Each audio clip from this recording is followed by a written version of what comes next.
Skin disease की जो हमने सीरीज़ एक स्टार्ट की है उसमें एक बहुत ही कॉमन टॉपिक है स्केबीज़। स्केबीज़ को कहा जाता है मुतअद्दी ख़ारिश यानी कि लगने वाली ख़ारिश। ये बहुत कॉमन प्रॉब्लम है। इसमें मैं आपको ये बताऊंगी कि ये ख़ारिश क्यों हो जाती है, किस तरह से ये हमें एक दूसरे से इसको फैलाव हो जाता है, किस तरह से इसको ट्रीटमेंट किया जा सकता है और कौन लोग हैं जो इससे ज़्यादा अफेक्टेड होते हैं और किस तरीके से हम इससे मुकम्मल तौर पर ख़ात्मा हासिल कर सकते हैं। तो ये एक पैरासाइट होता है जो कि माइक्रोस्कोपिक होता है और हमें अपनी नॉर्मल आंख से नज़र नहीं आता। इंसानी स्किन की नीचे की लेयर के ऊपर और दरमियानी लेयर के ऊपर यानी कि वहाँ पे इसकी लाइफ ग्रो करती है। उन जगहों पर ये बहुत कॉमन पाई जाती है जहाँ पर बहुत कंजेस्टेडली लोग आपस में इकट्ठे रह रहे होते हैं। स्कूल्स, कॉलेजेस जहाँ पर बेंचेस शेयर हो रहे होते हैं, फिर ऐसी जगह जहाँ पर कारपेट्स होते हैं और कारपेट्स पर सब लोग मिलकर बैठ जाते हैं। या फिर जैसे हमारे यहाँ हॉस्टल्स का बहुत रिवाज है, एक हॉस्टल में 4 से 5 लोग इकट्ठे रह रहे होते हैं, तो अगर एक को भी ख़ारिश होती है तो फिर ये कि वो सब तरफ फैल जाती है। इसका फैलाव होता है कि अगर आपने 2 से 3 घंटे का कांटेक्ट हुआ है, एक बच्चा है या एक इंसान है वो एक जगह पर बैठ गया है और उसके बाद वहाँ पर एक नॉन अफेक्टेड पर्सन आकर बैठेगा, तो वो 10 से 15 मिनट वहाँ पर सिटिंग के बाद इस ख़ारिश को उसकी स्किन कैच कर लेगी।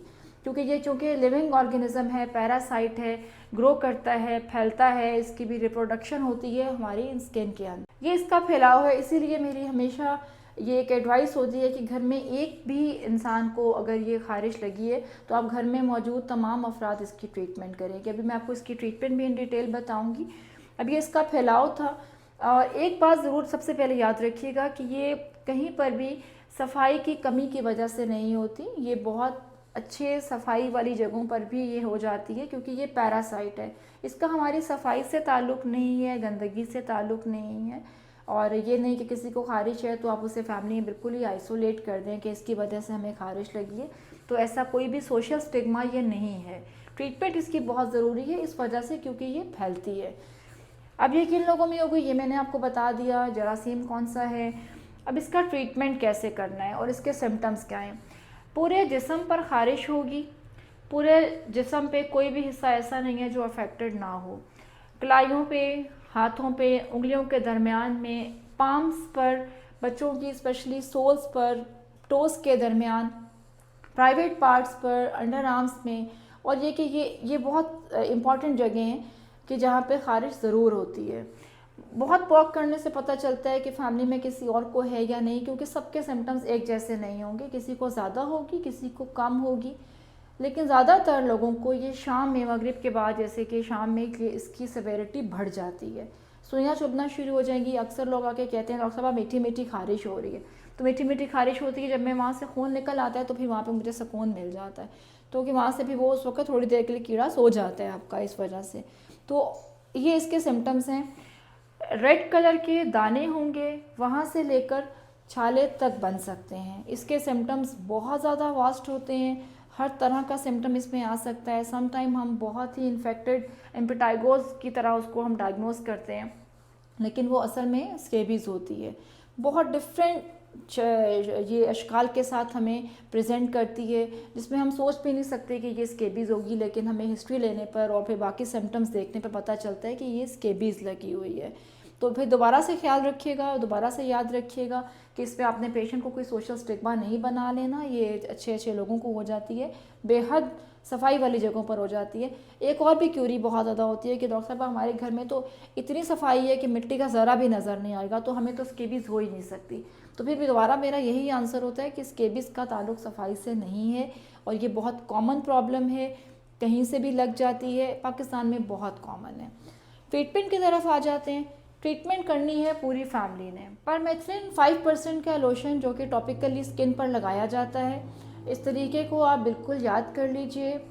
बड़ों को, तमाम बड़ों को, 2 साल से ऊपर जो बच्चे हैं वो और तमाम बड़े, चिन से लेकर पाँव के नीचे तक जिस्म के तमाम हिस्से पर इस लोशन की मालिश करनी है। नेल्स के अंदर, फिंगर्स के दरमियान और बॉडी का कोई भी हिस्सा खाली नहीं रहना चाहिए। बहुत मोटी तय आपने इसकी लेप नहीं करनी, पेंट नहीं करनी, बल्कि कि आपने इसको एब्जॉर्ब कर देना है फुल बॉडी पर।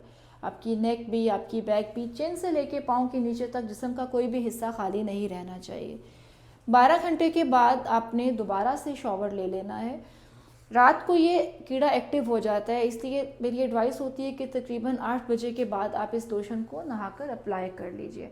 रात को ये लगाएंगे और सुबह 12 घंटे के बाद आप इसको वॉश कर लेंगे। वॉश करने के बाद यानी कि शॉवर लेने के बाद आपने धुले हुए, इस्त्री किए हुए कपड़े पहन लेने और जितने भी आपने कंफर्टर्स, आपने अपने क्विल्ट्स, ब्लैंकेट्स या जो भी आप कवरिंग शीट्स जो भी यूज़ कर रहे हैं वो सब आपकी वॉशिंग में जानी चाहिए। जो चीज़ें वॉश हो सकती हैं, जो चीज़ें वॉश नहीं हो सकती उनको 3 डेज़ के लिए कोई भी ह्यूमन बीइंग टच नहीं करेगा। ये याद रहे कि लोशन डेली नहीं लगाना है, सिर्फ हफ्ते के बाद इसकी सेकंड एप्लीकेशन हम करवाते हैं और ये सिर्फ 2 एप्लीकेशंस आपकी काफ़ी होती हैं अगर आपने इसको तरीके से लगाया है। 1 एप्लीकेशन, फिर उसके बाद अगले हफ्ते सेकंड एप्लीकेशन 12 घंटे के लिए। इसी तरह रात को लगेगी, सुबह आप नहा लेंगे, धुले हुए इस्त्री किए हुए कपड़े पहन लेंगे। जो घर में मौजूद बच्चे 2 साल से छोटे हैं उनको जब सो जाएंगे तो उनके आपने चीक्स पर भी इसको और कानों पर भी अप्लाई कर देनी है। 2 साल से बड़े बच्चों के ऊपर ये कानों पे और चीक्स पर डिजीज़ नहीं आती है, कीड़ा हमला नहीं करता है। और जो छोटे बच्चे हैं जब वो सो जाएं तो उनके हाथों पर अप्लाई करें ताकि वो अपने हाथ मुंह में ना डाल लें।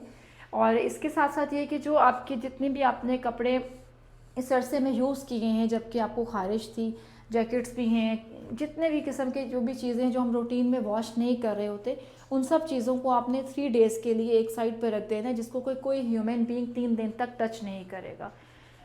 अगर हमारा प्रॉब्लम ये डिज़ीज़ का एक ही दफ़ा में एप्लीकेशन और फिर सेकंड एप्लीकेशन ठीक नहीं हो तो फिर मैं आपको ओरल मेडिकेशन भी देती हूँ। यूजुअली ये टॉपिकल एप्लीकेशन से ठीक हो जाती है। इसके साथ साथ आपको एक बात बताना और भी बहुत ज़रूरी है कि इस लोशन के बाकायदा डेली इस्तेमाल से आपको मज़ीद इचिंग हो जाती है, तो इसलिए ये प्लीज़ आप ज़रूर पेशेंट्स को बताया करें और आप लोग भी खुद भी याद रखिए कि आपने इसकी डेली एप्लीकेशन नहीं करनी। एक सॉल्ट आता है खाने के लिए आइवरमेक्टिन, तो ये आइवरमेक्टिन जो है कि 6 मिलीग्राम की टैबलेट्स हमारे पास मौजूद हैं मार्केट में। बॉडी वेट के अकॉर्डिंगली आइवरमाइट या आइवरमेक्टिन की टैबलेट जो है वो मैं एडवाइज़ करती हूँ। इसकी 6 mg की टैबलेट होती है और इसको बॉडी वेट के अकॉर्डिंगली कैलकुलेट करके 2 से 3 या 4 टैबलेट्स जितनी कि आपका वज़न उसको के मुताबिक है वो दी जाती है। तो टॉपिकल एप्लीकेशन पे आपने ज़ोर देना है और 3 दिन तक आपने उन तमाम चीज़ों को टच नहीं करना जिनको कि आप वॉश नहीं कर सके और आप इनको धूप में नहीं लगा सके।